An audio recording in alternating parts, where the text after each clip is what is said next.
guys, this is Dawn with Furtastic Friends, and today I am bringing you another yummy recipe. Now, I should have brought you this recipe for Valentine's Day, but unfortunately my health did not cooperate with me, so I am bringing you this recipe now. Today, I am making red velvet bundt cake, and we are making this from scratch. So there are quite a few ingredients, but as we all know, a cake from scratch is more than worth it if you have the ingredients and you have the time. Now, I already had all the ingredients to make this cake except for buttermilk.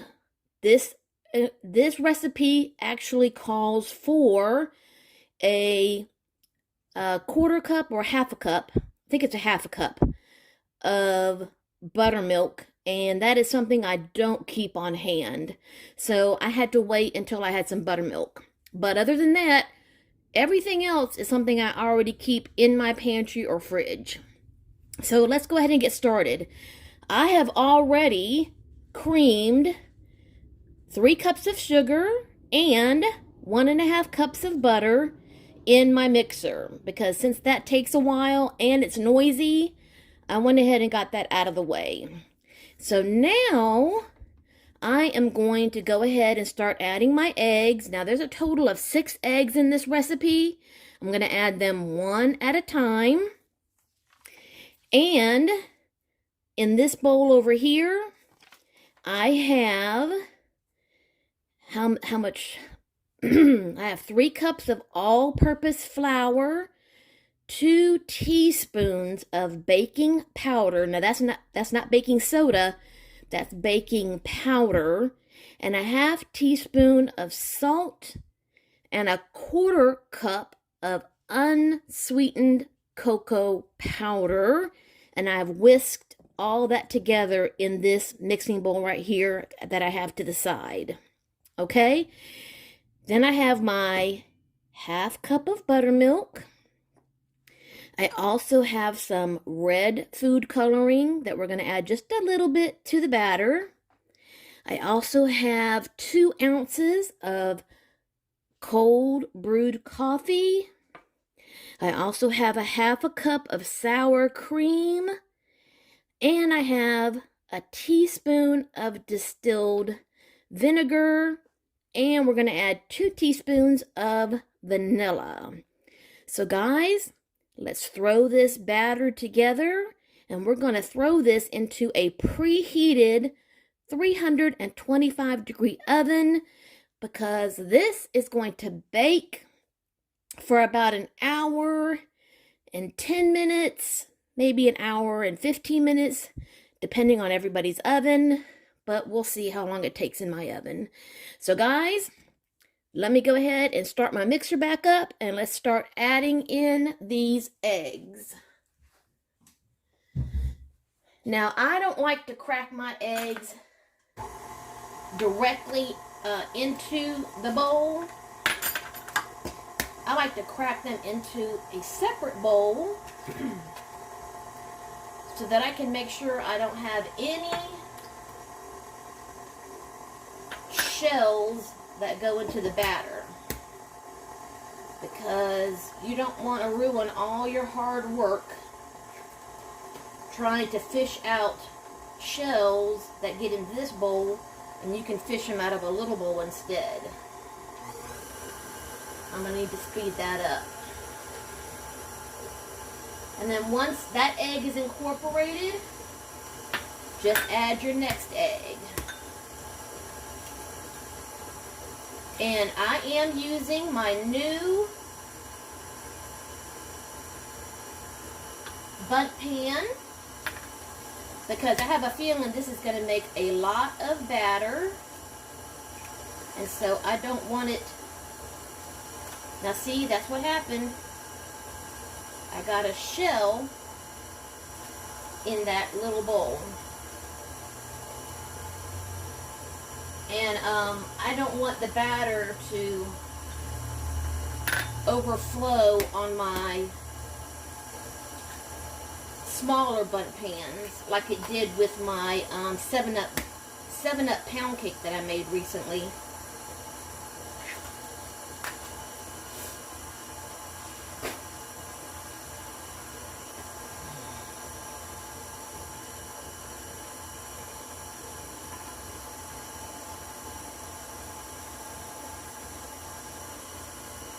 Now, I'll link this recipe in the description box because this is not my recipe. I'm pretty sure I found this recipe on Pinterest, but I'll link it in the description box so that way y'all can find the ingredients and all the information for it.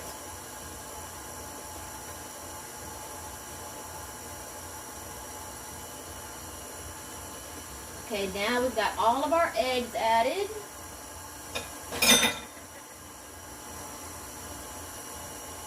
And now we're going to add in our 2 teaspoons of vanilla.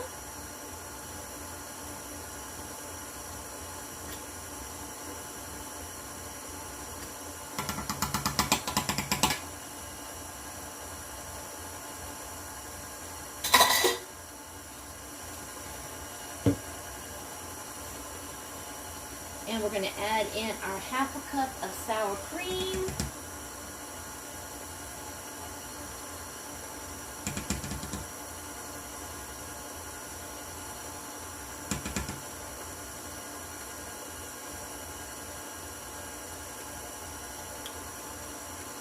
Another thing that will help you if you bake from scratch a lot is to pull out all of your ingredients ahead of time and measure them out, and then come back later on and do your baking.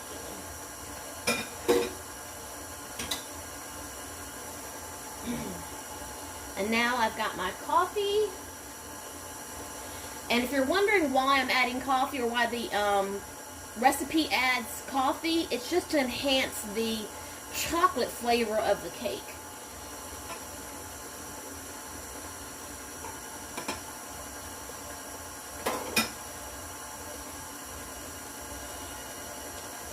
Okay, now at this point, the batter is going to look a little weird. It might even look a little curdled. The recipe says don't worry about that. Now I've got my buttermilk, my food coloring, and the teaspoon of distilled vinegar. We're going to mix all 3 of these together in this measuring cup.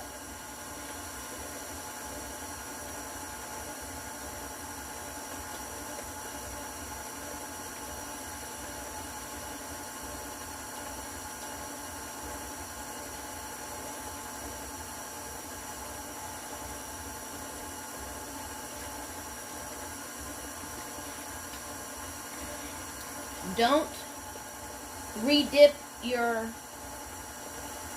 toothpick back into your food coloring. Get a new toothpick.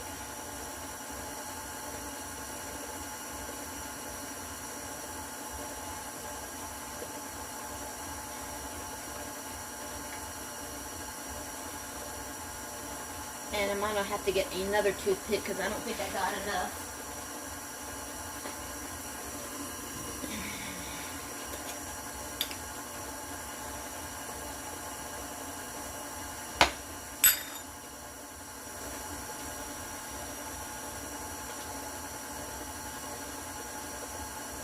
Because see, you can throw the toothpicks away and you don't have to worry about staining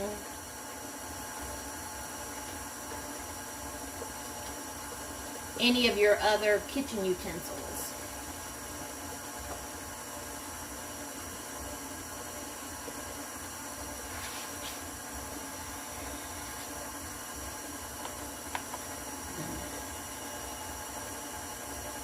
And yeah, that batter is definitely looking curdled, which if the recipe hadn't told me to be worried about it ahead of time, I would have been concerned. Okay.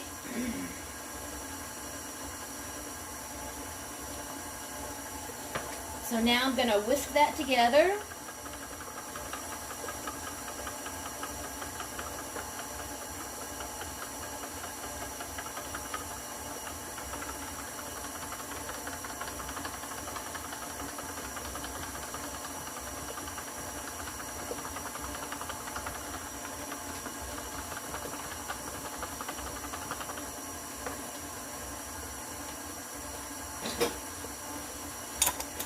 And now we're going to add 1/3. Do I have a... We're going to put 1/3 of this flour mixture in here.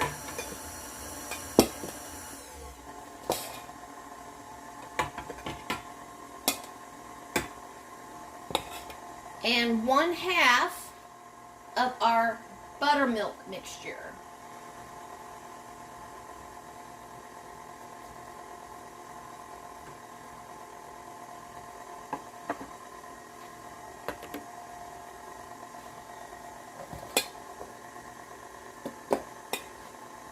And then once that's incorporated, we're going to add another 1/3, or actually 1/2 of this, of the flour mixture.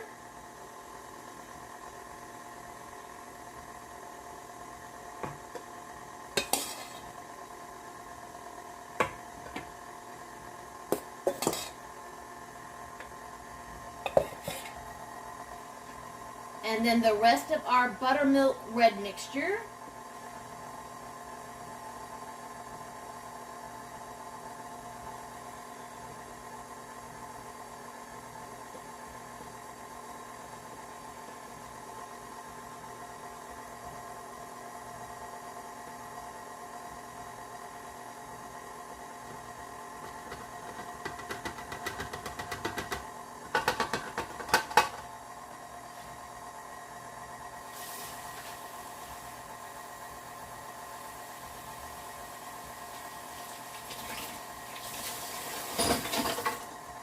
And the rest of our flour mixture.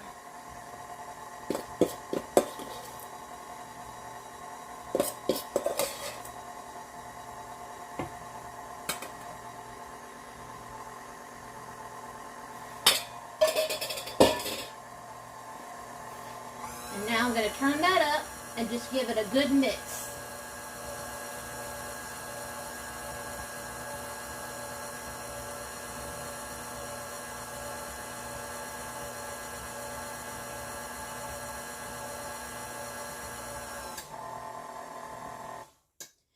Okay guys, now I'm going to scrape down the sides of that bowl, make sure everything is incorporated, and then we're going to pour this into our bundt pan. I'll be right back. Okay guys, there's our batter, all incorporated.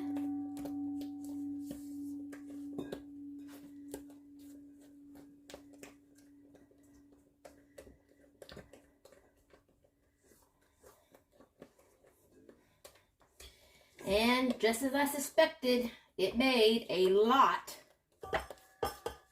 of batter. Matter of fact, the bowl is so deep, I need a bigger spatula. Let me find a bigger spatula. Okay, I got a bigger spatula, and this batter is really thick, like a pound cake batter.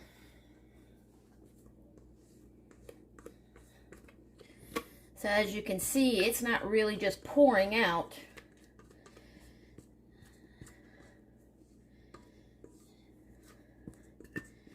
You're going to have to scoop it out.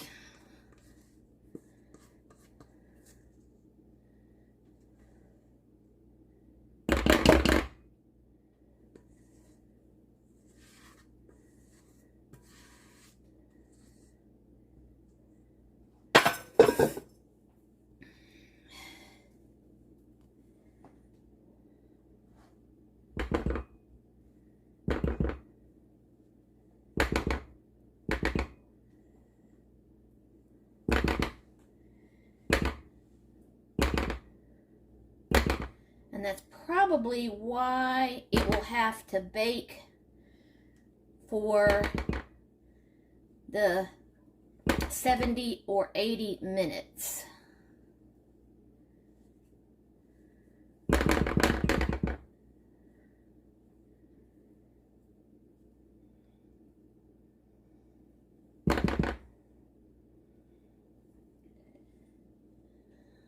It looks yummy though. Okay, and then definitely make sure that you spread it out so that it bakes evenly.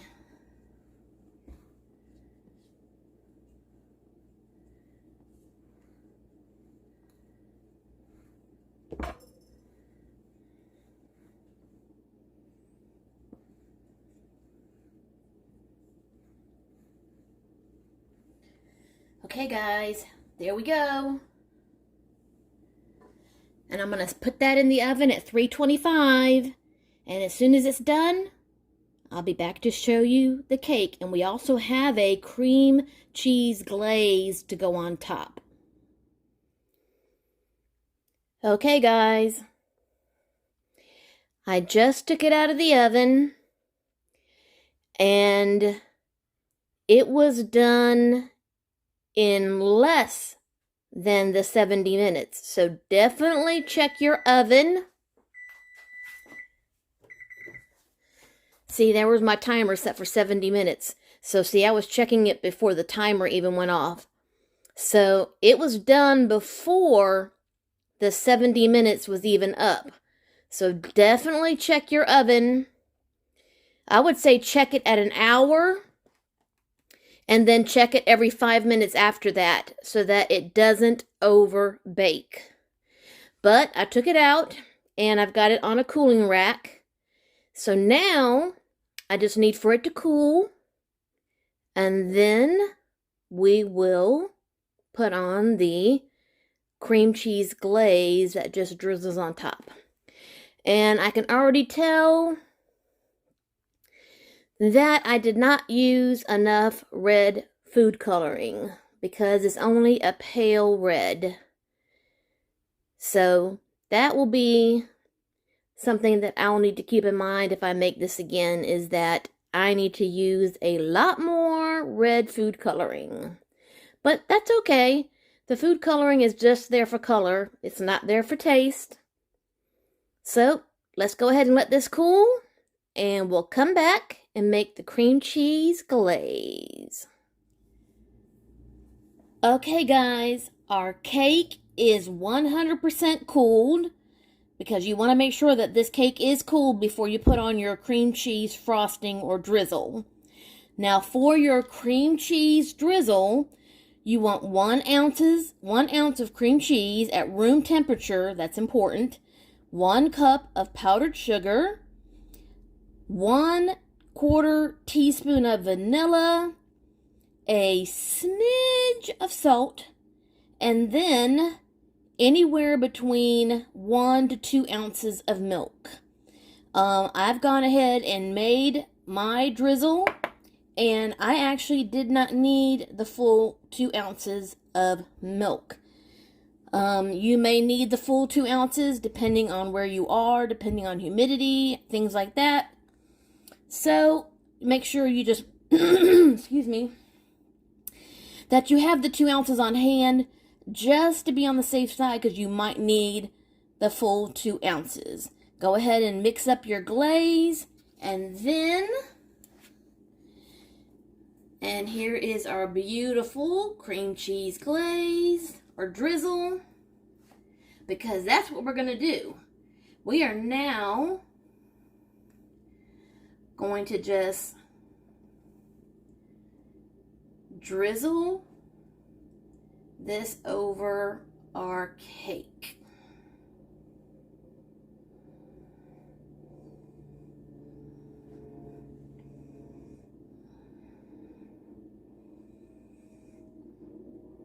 So it will have a little bit of a cream cheese sweetness on top, but not really a frosting per se.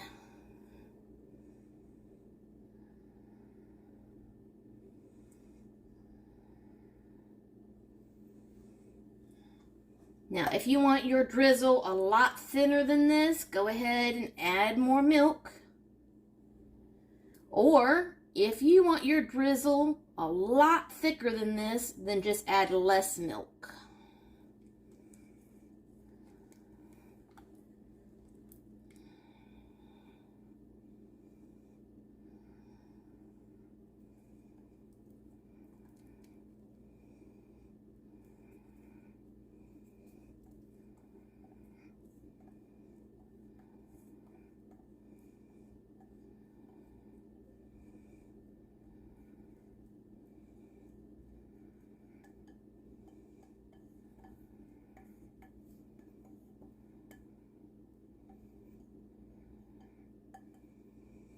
Okay, there we go, guys.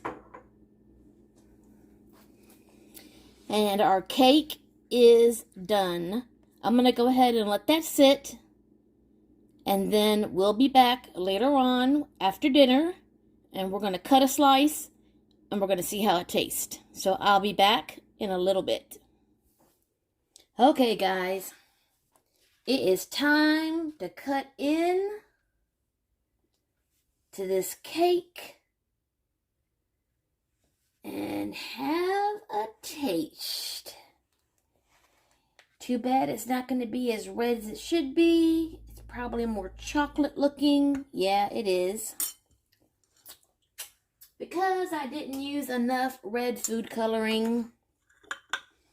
But that's all right.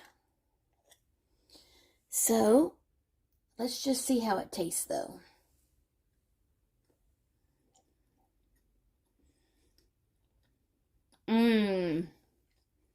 Yep. It's just like a pound cake. But, of course, tastes like a red velvet. So, if you like pound cake and you like red velvet, I want some of that cream cheese drizzle, then you would like this.